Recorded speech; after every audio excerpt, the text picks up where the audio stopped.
కుసుమహర కుసుమహర కుసుమహర. ఇప్పుడు భక్తికి ప్రాప్తి ఎట్లు అనేది 29వ టాపిక్లో మళ్ళీ కంటిన్యూ చేస్తున్నాను. ఇక్కడ ఏమంటున్నారంటే, మహాత్ముల అనుగ్రహం లేకుండా కేవలం గుట్టల కొలది సద్గ్రంథములు పఠించినంత మాత్రానే హరినామ మాధుర్యాన్ని రుచి చూడటం సాధ్యపడే విషయం కాదు. సద్గురువు తప్ప మరెవరు ఆ సచ్చిదానందమైనటువంటి భగవానుని మనకి అనుభవం తీసుకురాలేరు అంటూ, ఏదో అదృష్టవశమున ఎవరికైనాను ప్రాపంచిక లోలత్వం అంతరించబోనున్నచో సాధు సాంగత్యం వలన అతనిలో కృష్ణుని కోసం తీవ్రమైన వాంఛ రేకెత్తుతుందని చెప్పి పాగలహర్నాథ్ 2లో పీఠికలో 17 పేజీలు చెప్పారు. ఏ అదృష్టవంతునికైనా నా కృష్ణుడు తన కృపను చూపదలిస్తే ఆయనే స్వయంగా గురుత్వం వహించి లోనుండియే అతనికి స్వయం చోదితమైన జ్ఞానాన్ని బోధిస్తాడట.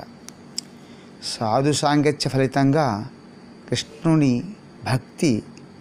కృష్ణ భక్తి ఎడ పూజ్యభావం ఏర్పడితే అది ప్రేమగా పక్వం చెంది అతనిని ఆవరించిన ప్రాపంచిక లోలోత్వపు తొడుగులు ఊడిపోతాయి. మహాత్ముల కృపలేనిదే కృష్ణుయందు భక్తి కలుగుట మాట అటుంచి ఏ కార్యమునందు కూడా శ్రద్ధ కూడా కలగదు. అంతేకాదు, ప్రాపంచిక లోలత్వం సడలించుకున్నట్టు కూడా అసాధ్యమని చెప్పబడింది. అయితే మహనీయులైనటువంటి సాధు పొంగోలు ఎందరో ఉన్నారు. అయితే వారి చరణ సన్నిధిని స్థానం లభించడం అందరికీ సాధ్యపడదు. వారి వారి అదృష్టాన్ని అనుసరించి ఏ కొద్ది మందికో లభిస్తుంది. అంతేకాదు, ఆ సాధు పురుషులు కూడా విచక్షణారహితంగా తమ వద్దకు వచ్చిన ప్రతి వారికి ఆశ్రయం ఇవ్వరు. మంచివారికి అంటే మంచిని చేసేవారు చాలామంది ఉన్నారు. సచ్చరిత్ర కలవారు తమకు శిష్యులుగా ఉండాలని అందరూ కోరుకుంటారు. అందుచేతనే పాపిని ఆలింగనం చేసుకుని అతనికి ప్రేమ భక్తిని ప్రసాదించే వ్యక్తియే, అంటే అలాంటి సమర్థత గల వ్యక్తియే యథార్థంగా నితాయి వలె అపార శక్తిమంతుడు కృపామేయుడు మహాపురుషుడని చెప్తున్నాను అని హరనాథ్ చెప్పారు. కాబట్టి ఇక్కడ ఏంటంటే, సంసారంలో ఉన్న జీవులు పిల్లలాంటి వారు, అజ్ఞానులు. వారు ఈశ్వర కృపను తెలుసుకోలేరు. ఎవరి దృష్టి నిర్మలంగా ఉంటుందో వారే ఈశ్వరుని కృప తెలుసుకోగలరు అంటూ మహాత్ములు ఒకరట ఈ విషయంలో మంచి ఉదాహరణ చెప్తుండేవారట. ఒక సజ్జనుడు వజ్రాల గని నుండి ఒక వజ్రం తీసుకుని వచ్చారు. అప్పుడు ఆ వజ్రం మురికి ముద్దుగా ఉంది. అతడు దాన్ని సాన పట్టించాడు, రంధ్రం చేయించాడు. ఆ వజ్రం ఎంతో బాధపడిందట, ఏడ్చిందట. ఈ వ్యక్తి చాలా క్రూరుడు, నన్ను సానపడుతున్నాడు, హింసిస్తున్నాడు. నేను ఇతనికి ఏం అన్యాయం చేశాను? నేను శాంతంగా నిశ్శబ్దంగా మట్టిలో పడి ఉన్నాను. నన్ను కష్టపడడానికే, అవస్థల పాలు చేయడానికే అక్కంచి తీసుకుని వచ్చాడు. నా శరీరం ముక్కలు ముక్కలుగా కోస్తున్నాడు, గీసి నా హృదయం ఛిద్రం చేస్తున్నాడు అని వజ్రం తిట్టిందంట, ఏడ్చిందంట. దానిని మెరుగుపట్టి బాగా హారంలో చుట్టి భగవంతుని మెడలో వేశారు. అప్పుడు ఆ వజ్రం ఆశ్చర్యపడిందట. నేను ఆ వ్యక్తిని ఎంత తిట్టాను, క్రూడన్నాను, మూర్ఖుడన్నాను, కానీ అతను ఎంత మహాపురుషుడు, నా మీద అకారణంగా కృప చూపించాడు. నన్ను బాగా ప్రకాశింపచేసి పరమాత్మని కంఠాభరణం చేయడానికి ఎన్నో ప్రయత్నించాడు. నేను అతని ఎంత దుర్భాష ఆడినా అతను కృప వల్లనే నేను ఇప్పుడు పరమాత్మనికి అలంకరింపబడి అందరి ప్రశంసలు పొందుతున్నాను అని అనుకుందట, ఆనందించిందంట. దీనికి చాలా గాథలు కూడా ఉన్నాయి. అలాగే ఒక శిల దగ్గరికి ఒక శిల్పి వెళ్తాడు. నేను కొట్టే దెబ్బలు తట్టుకుంటావా అంటే, అమ్మో నా వల్లగా వెళ్ళిపోయింది. అలాగా అడిగితే ఒక్క శిల దగ్గర మాత్రం నేను తట్టుకుంటాను, నువ్వేం చేస్తావు చేయమంది. సరే, ముందు అడిగిన శిలని కింద పడేసేసి ఏం చేశాడంటే దీన్ని చెక్కుతూ కూర్చున్నాడు. ప్రతిసారి నొక్కుతూ ఉన్నాడు. చివరికి ఏమైంది, చక్కటి కృష్ణబ్రహ్మ తయారైందట.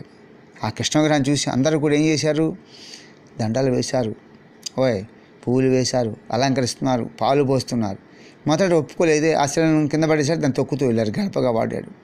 అది కాబట్టి మహాత్ములు మన మీద కృప కలిగితే మనని తీర్చిదిద్దుతారు. వాళ్ళు మన బాధ పెట్టేది మనలో ఉండేటువంటి నిగర శక్తిని, ఆ మలినాన్ని తీసివేయడానికి. చాలా జాగ్రత్తగా ఉండాలి. ఇంకో ఎగ్జాంపుల్ చెప్తా వినండి జాగ్రత్తగా. ఒకసారి అంట సాధు మహాసభ జరిగిందట. వారికి త్రాగడానికి కుండలో గంగలో నీరు తెచ్చిపెట్టారు. దాన్ని ఎవరు చూసి ఈ కొండ ఎంత భాగ్యవంతురాలు, దీనిలో పెట్టినటువంటి నీరును మహాత్ములు తాగుతున్నారు, వారి దేహం దాహం తీర్చే, వారి సేవ చేసే భాగ్యం ఈ కొండ కలిగింది, దాని ఉనికి ధన్యమైంది అన్నారంట. ఆ కొండ ఏమనుకుందంటే ఈ మాటలు విన్నది. ఆహా, అది తనలో ఇలా అనుకున్నట్టు, నా జీవితం ధన్యమైనది, ఇప్పుడు నాకు తెలిసింది, నా అదృష్టం గురించి నాకు తెలియనే లేదు. కుమ్మరి నేలను తవ్వి మట్టి తెచ్చేటప్పుడు నాకెంతో బాధ కలిగిందని ఏడ్చాను. ఆ కుమ్మరి ఎంత నిర్దయని తిట్టాను. వాడు కొండగా నన్ను చేస్తున్నంతసేపు ఏడుస్తూనే ఉన్నాను, వాడిని తిడుతూనే ఉన్నాను. నన్ను చక్రం మీద పెట్టి చిన్న చిన్న కర్ర మొక్కలతో కొడుతూ తిప్పాడు. నా కళ్ళు బయలు గమ్మాయి, నాకు ఎముడే కనిపించాడు. అంతటితో అయిందా? నన్ను ఆవంలో పెట్టి కాల్చాడు. నా బాధకు అంతం లేకుండా పోయింది. అప్పటికి నా కష్టాలు తీరలేదు. నన్ను తీసుకొచ్చి బజార్లో అమ్మకానికి పెట్టాడు. నన్ను చూసిన ప్రతివాడు కొట్టి కొట్టి చూసేవారు. అంటే గొల్లగా ఉందా, ఓటు లేకుండా మోగుతుందని అదే అర్థం. వాళ్ళందరూ ఆ కుమ్మరి వాళ్ళలాగానే రాక్షసులు అనిపించారు. కానీ ఆ కుమ్మరి ఎంత గొప్పవాడు, ఎంత మహాపురుషుడు, నా మీద ఎంత కృప చూపించాడు నాకు ఇప్పుడు కదా తెలిసింది అని తలపోసింది ఆ కుండ.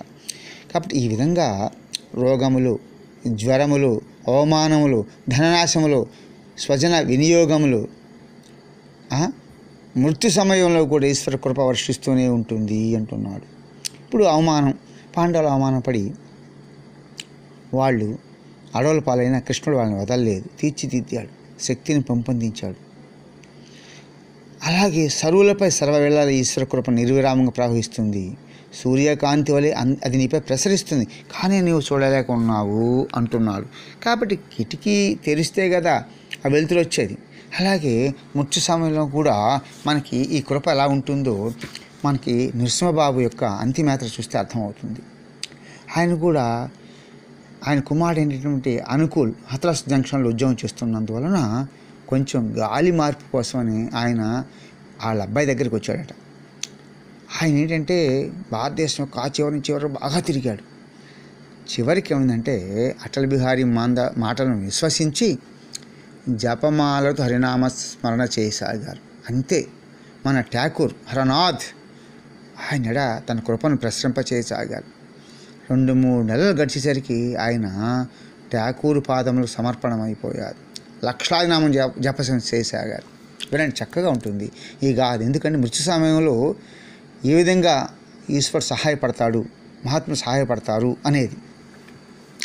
సరే, ఒకనాటి మధ్యాహ్నం ఆయన బిగ్గరగా ప్రభునామస్మరణ చేస్తూ ఉన్నట్లుండి తన భార్యను చెంతకు పిలిచి, అదిగో చూడు, సన్యాసి రూపధారి అయిన శ్రీ గౌరాంగు ప్రభు గొల్ల పిల్లలతో కలిసి శరణామ సంకీర్తన చేస్తున్నారు, ఏమిటి నీకు కనిపించలేదా? అరే అదిగో మన ముందే ఉన్నారు కదా అన్నాడు. ఆమెకేం అర్థమవుతుంది, ఆమెకేం కనబడలేదు. కాబట్టి ఈ యొక్క నృసింహబాబు గారు ఎప్పుడు బిగ్గర సంకీర్తన చేసేవారు కదట, లోలోనే అంతర్గతంగా నామ జపించేవారు. కానీ ఆనాటి అపూర్వ దృశ్యాన్ని చూసి తనను తాను అదుపులో ఉంచుకోలేకపోయారు. ఈ విషయాన్ని నరసింహబాబుకి ఆయనకి ప్రభువు ముందర లేఖలో రాశారట. ఏం రాశారు? అయ్యా మాటలతో పని ఉంటాయ్యా, మీరే స్వయంగా భౌతికమైన కన్నులతో చూస్తారని కూడా రాశారట. అయితే విషయం చూడండి. ఫైనల్గా ఏంటంటే ఆషాఢ మాసపు చివరిలో ఆయన అతర్ జంక్షన్కి వచ్చారు. పాల్గొన మాసం తొలి రోజుల్లో ఆయన దివ్యధామం చేరుకున్నారు. అది విషయం. అయితే వెళ్ళిపోయే ముందు దాదాపు స్పృహలేని స్థితిలోనే అన్కాన్షియస్ స్టేట్లో ఉన్నారట. ప్రభునామం చేస్తూ మధురమైన కృష్ణ స్వరంతోనే హరే కృష్ణ హరే కృష్ణ మాటలు ఉచ్చరించారట. అయితే ఆయన్ని ప్రాణం పోయింది, ఇంకా వేళ్ళు మాత్రం అలా కదులుతూనే ఉన్నాయట. ఆయన్ని బయట తులసి కోట దగ్గర తీసుకొచ్చి పెట్టేశారంట. అంటే ఆయన భౌతికాయాన్ని తులసి చెట్టు కింద పెట్టినప్పుడు కూడా ప్రభుని కృపా విశేషం చేత ఆయన చేతివేళ్ళు మాత్రం తావళం తిప్పుతున్నట్లు కదులుతూనే ఉండిపోయాయట. ఆయన పరమ పదించిన అనంతరం ఠాకూర్ ఉత్తరం రాశారట. ఏం రాశాల్సిన, ప్రతి జీవియు ఎల్లా వెళ్ళిపోవాల్సింది నృసింహబాబును ఆశని చూపించారు. చూడండి, అద్భుతం. అంటే మహాత్ముల కృప అండేది. ఈ కృద్ధి కాలంలో ఠాకూర్ ఆయనలో ఏ గొప్ప శక్తిని ప్రవేశపెట్టారు. మహాత్ముల కృపకు పాత్రులైన వారు పొందనిదంటూ ఏది లేదు. మహాత్ముల కృప లేనిదే ఏ విషయంలోనూ నమ్మిక శ్రద్ధ కుదరదు. అలాంటప్పుడు కృష్ణుడి ఎడల విశ్వాసం కుదరడం మరీ కష్టం. ప్రాపంచిక లోలత్వాన్ని కూడా ఎడనాలేం. అందువల్ల భక్త నిందలు చేయకూడదు. ఎవరిలో ఏముందో వాళ్ళ మాటలు వినాలి, వాళ్ళని సేవించాలా. అందుకల భక్తుడు గొప్పవాడండి, భగవంతుడి కంటే కూడా. మద్భక్తానం చెప్పాడు కాబట్టి భక్తుల కోరిక ఆయన నెరవేరుస్తాడు అంతే. చిన్నగా అది కూడా దీనికి ఇదివరకు మీకు చెప్పి ఉన్నాను, మళ్ళా డిస్కస్ చేస్తాను. ఒకసారి నారద మహాత్ముడు తన భూలోకయాత్ర వెళ్తూ ఉన్నప్పుడు ఒక వేద బ్రాహ్మణులు కొద్దిగా చింతిస్తున్నారట. ఏమిటంటే వాళ్ళకి సంతానం లేదు. సరే ఆ విషయం వెళ్ళి వైకుంఠంలో విష్ణుమూర్తికి విన్నవించాడు. ఆ విష్ణుమూర్తి అంటున్నాడు, అయ్యా వాళ్ళకి పుత్రుల యొక్క యోగం లేదయ్యా అని అన్నాడు. సరే నాథుడు మౌనంగా వెళ్ళిపోయినాడు. మళ్ళా తన భూలోక యాత్ర వస్తుండగా ఆ యొక్క బ్రాహ్మణులు పిల్లలతో ఆడుకుంటున్నారట. దీనికి ఆశ్చర్యం వేసిందంట. మళ్ళా వెళ్ళి వైకుంఠంలో, ఏమిటి వాళ్ళకి యోగం లేదన్నావుగా, మళ్ళీ ఎలా ఇచ్చావు, నువ్వు అడిగావు కదా అన్నాడంట. చూసారండి, భక్తుల కోరిక నెరవేరుస్తాడు. భక్తులు ఒళ్ళు దగ్గర పెట్టుకోవాలి. కనబడుతున్న భక్తులనే ప్రేమించలేకపోతే కనబడి ఆయన ఏం ప్రేమిస్తావు? ఆయన కనబడ్డా తప్పులు ఎంచుతావు. కంసుడు తప్పులు ఎతకల 100 తప్పులు. మనకి ఎప్పుడు కూడా రంధ్రాలు వెతికేటువంటి బుద్ధి ఉంది. నిర్మలమైన వాళ్ళకే మహాత్మ కృప లభిస్తుందని మరీ మొత్తుకుంటున్నాను. ఒకసారట ఒక సజ్జనుడు తలకు పట్టి కట్టుకొని బాగా తలనొప్పిగా ఉందంట, గుడ్డ కట్టుకున్నాడు గట్టిగా. ఒక సాధువు దగ్గరికి వెళ్ళాడు. అది చూసి ఆ సాధువు అన్నాడంటే, ఎందుకు ఈ పట్టి కట్టావని అడిగాడు. తలనొప్పిగా ఉందండి, భరించలేకపోతున్నాను అని కాస్త ముందుగా మాట్లాడితే ఆయన అన్నాడట, 30 సంవత్సరాలుగా పరమాత్మ నీకు ఆరోగ్యం ఇచ్చాడు, అప్పుడప్పుడు నీవేమి కృతజ్ఞత చూపలేదా? ఈ కొద్ది సమయం నీకు తలనొప్పి రాగానే అతనికి కష్టం కలిగిస్తామని చెప్పి అందరూ తెలియజేయడానిక ఈ తలనొప్పి పట్టి జెండా కట్టుకుని తిరుగుతున్నావు అని ఈశ్వరునిపై నెపమేస్తున్నావు అని అన్నాడు సాధు. కాబట్టి ఈశ్వరుని కృప అపరిత్యాగ లక్షణం. మనం ఈశ్వరుని ఎన్ని తిట్టినా ఆయన బాధపడ్డు, కానీ తన ఒడిలో నుండి మనని దింపడు. పైగా మనకు భోజనం, నీరు, వాయువు, వెలుగు అన్నిచ్చి మనం కాపాడుతున్నాడు కదా. అయినా మనం అతని కృపను శంకిస్తున్నాం. అతను మనం దయతో చూస్తూనే ఉన్నాడు. అతను దయను మనం అనుభవించలేకపోతున్నాం. దానిలో ఈశ్వరం తప్పే ఉందయ్యా. కాబట్టి ఈశ్వరుని కృప సదా మన మీద ఉన్నది, నీవే దాన్ని గమనించడం లేదు.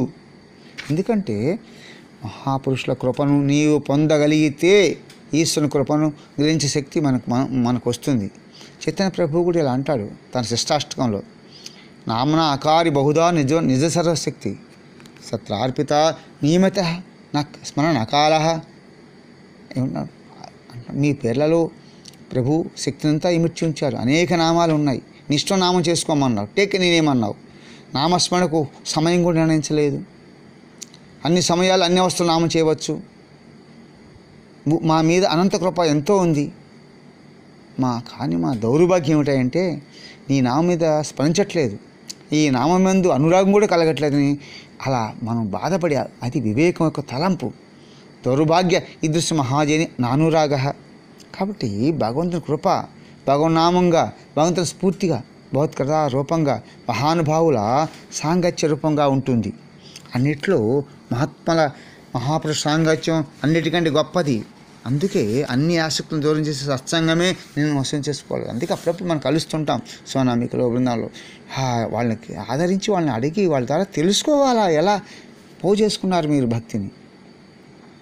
కాబట్టి అంటున్నాడు, యోగము, జ్ఞానము, ధర్మము ఇవి నిన్ను వశం చేసుకోలేవు. జపతపాలు, పూర్తములు కూడా నన్ను వశం చేసుకోలేవు అంటున్నాడు. కేవలం తీర్థాటన నియమ పాలన కూడా లాభం లేదు చెప్పాడు. నువ్వు పరిశీలించుకోమని చెప్పి అర్నాథ్ పేజ్ 2 లెటర్ 50లో క్లియర్గా చెప్పాడు. మళ్ళా చెప్తున్నాను చూడండి ఏం చెప్పాడు. ఇతరులోని లోపాలను ఎన్నుతూ ఉంటే వాటి గురించి పదే మనసు స్మరణ చేసేవారిని కృష్ణుడు ఎప్పుడు తన పరివారంలో, కుటుంబంలో కానీ స్వీకరించడు అంటున్నాడు.